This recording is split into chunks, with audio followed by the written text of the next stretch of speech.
Este mensaje se titula Los 7 hábitos de una vida consagrada a Dios. Debería escribir cada uno de ellos y preguntarse, ¿soy una persona consagrada a Dios? El primer hábito es una vida de oración.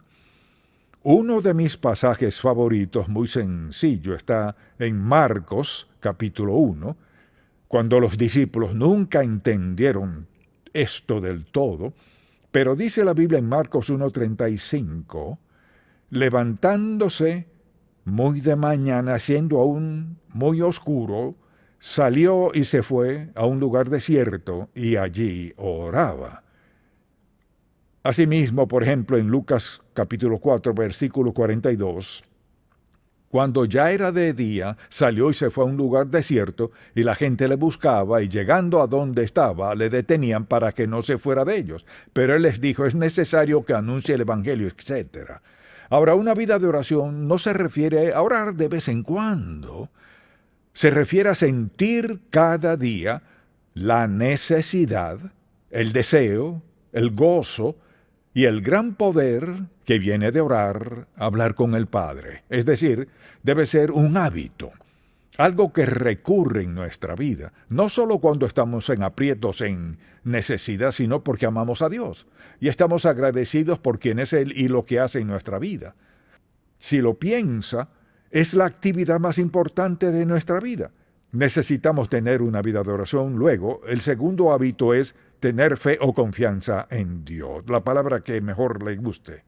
Me encanta el Salmo 103, versículo 19. Dice la Biblia, Jehová estableció en los cielos su trono y su reino domina sobre todos. Pensemos en lo que significa ese versículo. Si Dios Todopoderoso ha establecido su trono en los cielos, preste mucha atención, su soberanía, o sea, su poder divino, sobrenatural, omnisciente, domina sobre todo. ¿Qué hace eso? Nos da una gran base para creer en Él. Al saber que Dios está a cargo, no importa lo que suceda, ni cómo, ni mediante quién, ni por la razón que sea, sé que Dios tiene las riendas y puedo confiar en Él para lo que sea que permita en la vida. Creo que es un versículo muy importante porque si no confiamos en Dios, si no confiamos, no oraremos. Debemos hacernos la pregunta, pues, ¿dónde está la confianza en mi vida espiritual? Fíate de Jehová de todo tu corazón y no te apoyes en tu propia prudencia. Reconócelo en todos tus caminos y Él enderezará tus veredas. Cito ese versículo muy a menudo porque es fundamental. Cuando confiamos en Dios, ¿qué sucede? Se afianza nuestra comunión con Dios, lo que significa que tenemos una relación con Él. No tengo que presentármele. Una relación estrecha con alguien significa cercanía, no solo en afecto, sino en mentalidad. La forma de pensar, lo que sienten. Una relación tan cercana es la que debería tener todo matrimonio todos sus días. Una relación estrecha con Dios es hablar con Él. Dios le escucha y usted a Él, lo obedece y Él le guía. Hay una gran comunión con Dios en la vida de quien confía en Dios. Si usted quiere saber si confía o no en Dios, hágase la siguiente pregunta. ¿Qué está preocupándome? Si puede ver a su alrededor y decir, no me preocupa nada, es porque está confiando en Dios. Lo que sea que le preocupe, es lo que Dios le señala y dice, no me has confiado este aspecto de tu vida. Una vida consagrada es una vida de fe. El tercer hábito de esta vida maravillosa es el hábito de meditar en la palabra de Dios.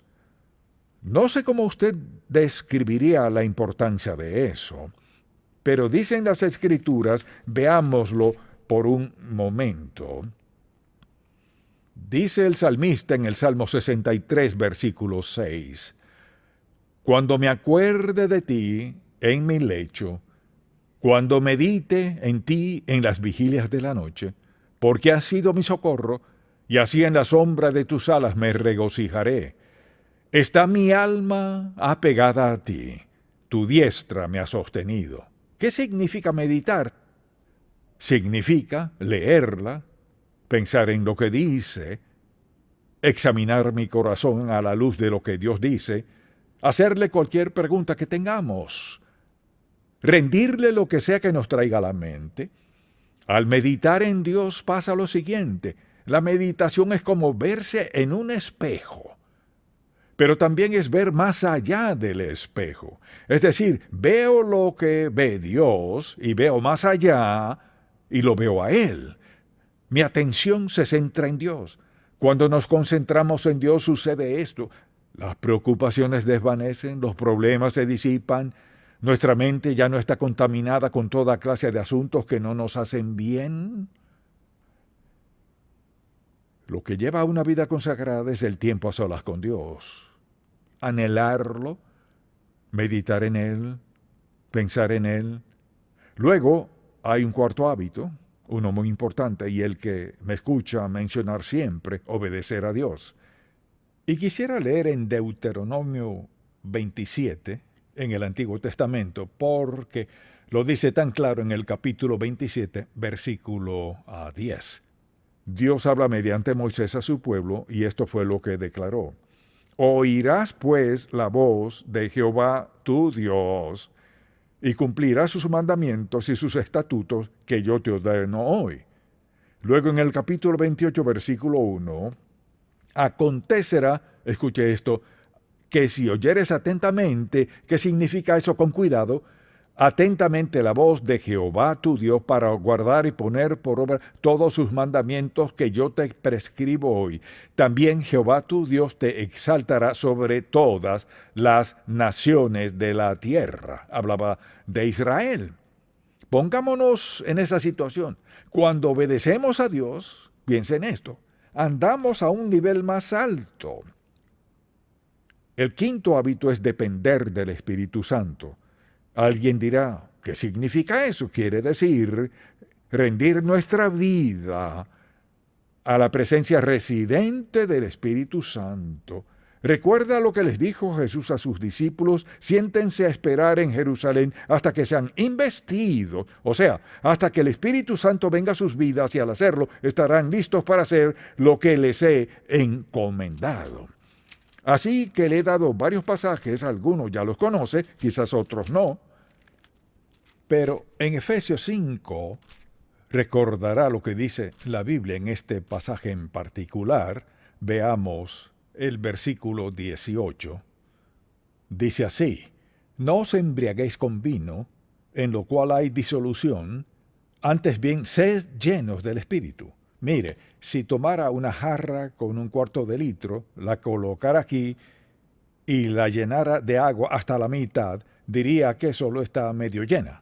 Solo estaría llena cuando llegue al tope hasta el borde. El verbo que usa aquí el original griego, o sea, lleno, significa algo continuo en la vida.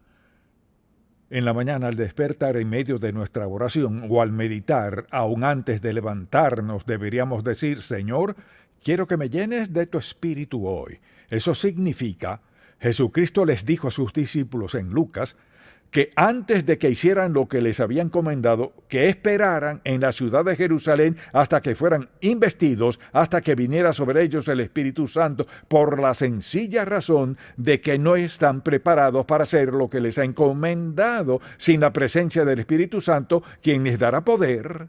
Él les facultará, les enseñará, les dará guía y dirección para cumplir el llamado que les ha dado. Hay un sexto, que es dar a Dios y a otros. En el 6º capítulo de Lucas, es un capítulo muy conocido, recordemos lo que dice: dad y se os dará medida buena. Escuche lo que dice: apretada, remecida y rebosando darán en vuestro regazo, porque con la misma medida con que medís, os volverán a medir. Toda mi vida nunca he dado solo el diezmo, nunca.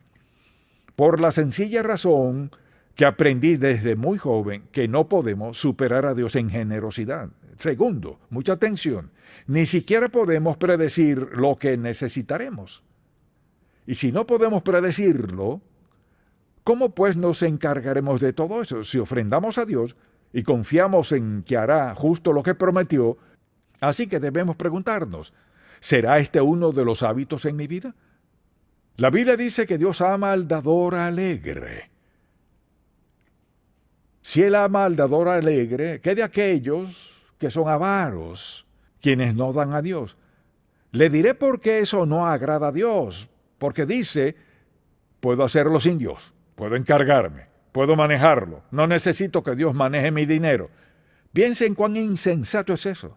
Su dinero podría quemarse de la noche a la mañana. La situación podría ser que lo pierda todo en un día, pero preste mucha atención, nunca estará en una situación en la que no tenga nada porque tiene a Dios dentro de usted y todo lo que necesita Dios ha prometido proveerlo. Daré un séptimo hábito y es uno muy importante, es el hábito de perdonar a otros. Un pasaje muy claro está en Efesios capítulo 4. Muchos lo hemos leído antes, pero es la verdad y lo leemos una y otra vez. Escuche lo que dice la Biblia. Airaos, pero no pequéis, no se ponga el sol sobre vuestro enojo, ni deis lugar al diablo. Un pasaje muy importante. Luego dice en el versículo 30, y no contristéis al Espíritu Santo de Dios, con el cual fuisteis sellados para el día de la redención. Luego en el 31, quítense de vosotros toda amargura, enojo, ira, gritería y maledicencia y toda malicia. Antes sed benignos unos con otros, misericordiosos, perdonando unos a otros, como Dios también os perdonó a vosotros en Cristo. No siempre es fácil, no. A veces es difícil perdonar a otras personas que nos hayan hecho ciertas cosas. Creo que una de las peores situaciones es ser traicionado. Cuando uno ha confiado en verdad en alguien, se ha esmerado en ayudarle y luego le traicionan. Hacen lo último que uno habría imaginado que harían en la vida. Pero debemos perdonar. ¡Qué vida tan maravillosa tiene por delante! Y espero que lo haga. Padre, te amamos, te alabamos y te agradecemos por tu palabra desde Génesis hasta el último versículo de Apocalipsis. Hoy te pedimos que nos des sabiduría para reconocer que con estos 7 hábitos todo lo demás cobrará sentido. Que abramos la puerta a tus mejores bendiciones.